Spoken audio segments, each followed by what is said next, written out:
अस्सलामु अलैकुम वरहमतुल्लाहि वबरकातुहू। नाज़रीन किराम, उम्मीद करता हूँ कि आप तमामी हज़रात खैरियत व आफ़ियत से होंगे। आज मैं आप लोगों के साथ एक ख़ास टॉपिक के साथ हाज़िर खिदमत हुआ हूँ और वो ये है कि आज की जदीद टेक्नोलॉजी के बारे में आज हम कुछ जानेंगे कि वो जदीद टेक्नोलॉजी क्या है और उसके बारे में आपको हम बताने की कोशिश करेंगे। और हम इस जदीद टेक्नोलॉजी से हम क्या क्या फ़ायदा उठा सकते हैं और क्या क्या नुकसानात हैं। ये ऐसा टेक्नोलॉजी है कि हम इसी से ये सब सवालात पूछेंगे और यही आपको ये जवाबात भी देंगे। इससे क्या क्या फ़ायदा होंगे और क्या क्या नुकसानात होंगे इसके बारे में भी हम जानेंगे। अलावा अज़ी हम इससे दीनी उमूर में हम क्या क्या रहनुमाई इससे ले सकते हैं और क्या क्या नहीं ले सकते हैं, इसके बारे में भी हम आपसे बात करने वाले हैं। तो चलिए हम आज उस टेक्नोलॉजी से आपकी मुलाकात कराते हैं और वो टेक्नोलॉजी है AI यानी आर्टिफिशियल इंटेलिजेंस। ये ऐसा टेक्नोलॉजी है जो आज की तरक्की याफ्ता दौर में सबसे ज़्यादा उरूज पर है और ये इंसानों की तरह बोल सकता है, यानी इंसानों की तरह ये एहसास कर सकता है, फीलिंग कर सकता है। आज इसी AI यानी टेक्नोलॉजी के ज़रिए से आपसे हम कुछ बात करेंगे, कुछ आपके सामने रखने की कोशिश करेंगे और इससे हम कुछ सवालात भी पूछेंगे जिसके जो आपके सामने उनके जवाबात भी आपके सामने रखने की कोशिश करेंगे। चलिए तो सबसे पहले मैं इनसे कुछ सवाल रखता हूँ कि ये AI क्या है, इसी से हम पूछते हैं। आप क्या हैं? आप अपने बारे में जानकारी दे सकते हैं हमें?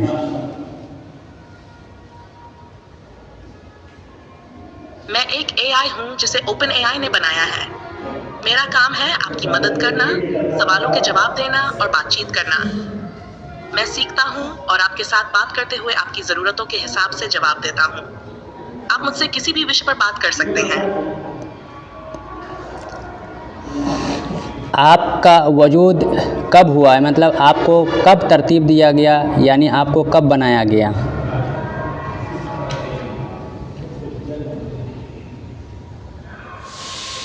मुझे 2080 में पहली बार लॉन्च किया गया था, लेकिन मेरी और सुधार लगातार होते रहते हैं ताकि मैं बेहतर तरीके से आपकी मदद कर सकूं। OpenAI ने मुझे बनाने के बाद से मेरी जिम्मेदारी बढ़ी और मैं अब पहले से ज़्यादा सवालों के जवाब देने में सक्षम हूँ। कुछ मैं आपसे दीन के बारे में जान सकता हूँ?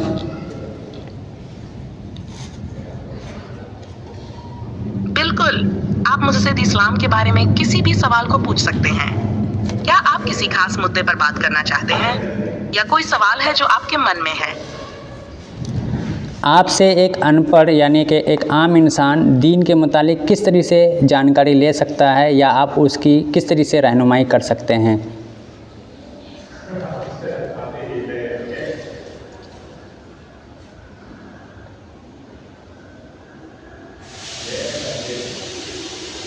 एक आम इंसान जो दीन के बारे में जानकारी लेना चाहता है, उसे सबसे पहले इस्लाम की बुनियादी बातें समझनी चाहिए।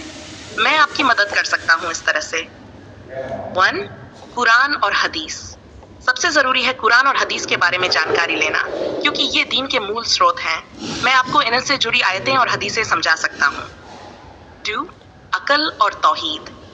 दीन की बुनियादी बातें जैसे अल्लाह की एकता, नबी सल्लल्लाहु अलैहि वसल्लम की शान और इस्लामी विश्वासों के बारे में बता सकता हूँ। 3. हुकूक और आदाब। इस्लाम में सही व्यवहार और आदाब जैसे नमाज, रोजा, ज़कात, हज और अन्य इस्लामी कर्तव्यों के बारे में मार्गदर्शन दे सकता हूँ। सवाल जवाब। अगर कोई खास सवाल हो तो आप मुझसे पूछ सकते हैं, मैं उसे सही तरीके से समझाने की कोशिश करूँगा। 5. इंतज़ार और सब्र। एक आम इंसान को दीन के बारे में सीखने में धैर्य और संयम रखने की ज़रूरत होती है। छोटी छोटी बातों से शुरुआत करें और धीरे धीरे समझ बढ़ाएं। अगर आप कुछ खास जानना चाहते हैं तो मैं आपकी मदद करने के लिए तैयार हूँ। आजकल दीन इस्लाम को लेकर के ख़ास तौर से मज़हब और मसलक को लेकर के आवाम बहुत परेशान हैं। वो ये चाहते हैं कि हम किसकी पैरवी करें और कौन सा मज़हब, कौन सा मसलक सही है। इसके बारे में आपको मज़ीद जानकारी है? आप क्या जानकारी दे सकते हैं?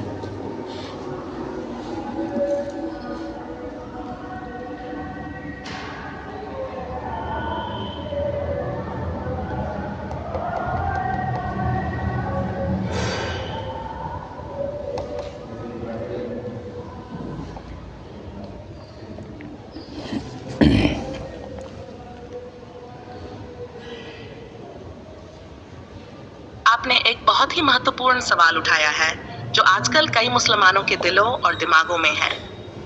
सच ये है कि इस्लाम एक पूरी तरह से सही और सटीक राह है, लेकिन इसके अंदर विभिन्न मसलक और विचारधाराएं समय समय पर विकसित हुई जो कुछ मामलों में अलग अलग राय रखती हैं। ये विभिन्न मसलक या स्कूल ऑफ थॉट जैसे हनफी, शाफी, मलिकी, हम्बली आदि सभी इस्लाम के ही हिस्से हैं, लेकिन उनके कुछ मुद्दों पर व्याख्या और दृष्टिकोण में अंतर हो सकता है। यहाँ कुछ बातें हैं जो इस सवाल को समझने में मदद कर सकती हैं। मन, इस्लाम का मूल।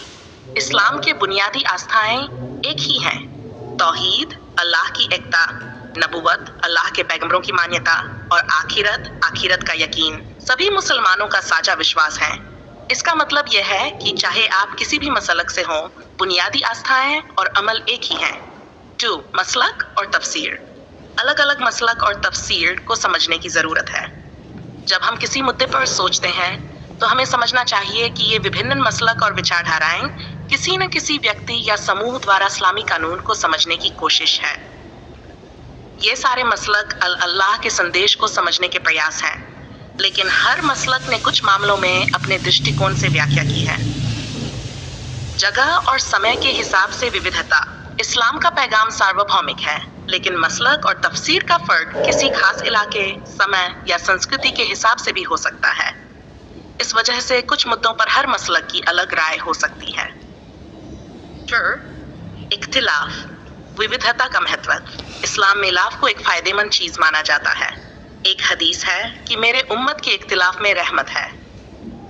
इसका मतलब यह है कि विभिन्न राय और दृष्टिकोण इस्लामी समाज के लिए एक प्रकार से विविधता और समृद्धि का कारण हो सकते हैं, जब तक वह किसी भी तरीके से मूल आस्थाओं के खिलाफ न हो।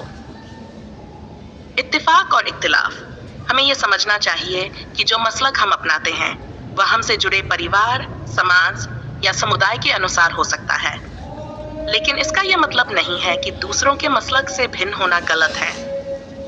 हम सभी अल्लाह के दीन के मार्ग पर हैं और इस्लाम हमें एकजुट होने की प्रेरणा देता है। राहत और मार्गदर्शन। अगर आप किसी खास मसले पर उलझन महसूस कर रहे हैं तो ये ज़रूरी है कि आप किसी विश्वसनीय और जानकार इस्लामी विद्वान से परामर्श लें जो आपको इस्लामी दृष्टिकोण से सही मार्ग दिखा सके। साथ ही एक दूसरे की राय का सम्मान करना और नफरत से बचना इस्लाम का महत्वपूर्ण हिस्सा है। इस्लाम के एक मुसलमान के तौर पर हमें खुदा के रास्ते पर चलने की कोशिश करनी चाहिए, और अगर हमें किसी बात में शुबहा हो तो हमें जानकार और समझदार लोगों से मार्गदर्शन प्राप्त करना चाहिए। चलिए, आपका बहुत बहुत शुक्रिया।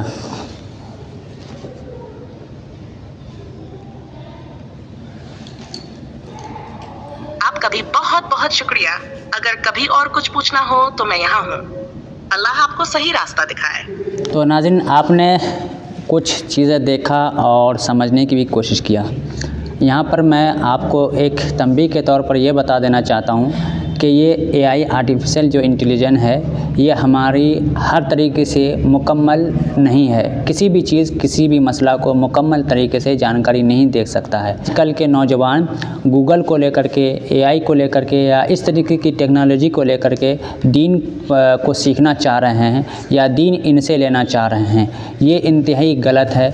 आपको कोई भी टेक्नोलॉजी या कोई भी गूगल आपको सही दीन तक नहीं पहुंचा सकता है। हाँ, जो जानकार हैं ये उनके लिए फ़ायदेमंद हो सकता है कि वो उनसे कुछ मदद लें, लेकिन जो ये जानकार नहीं हैं, जो दीन के बारे में कुछ नहीं जानते हैं, अगर वो ये चाहते हैं कि किसी उलमा, किसी आलिम दीन के पास न जा कर के हम एआई से दीन सीखेंगे या फिर इस तरीके की बातें इनसे, हदीस और कुरान की बातें इनसे लेंगे तो हम कुछ जान जाएंगे और कुछ सीख जाएंगे, तो ये यकीनन ये आपके लिए गुमराही का सबब होगा, क्योंकि ये आपको अच्छे तरीके से नहीं जानता है। वो अपने मुताबिक आपको सवाल का जवाब देगा जिसकी बुनियाद पर आप उसको यकीन कर लेंगे, और हो सकता है कि उन बातों को यकीन करने की बुनियाद पर आप किसी भी मज़हब या किसी भी मसलक पर नहीं होंगे, जिसका नुकसान ये होगा कि आप गुमराही के सबब होंगे, गुमराहियत का शिकार हो जाएंगे।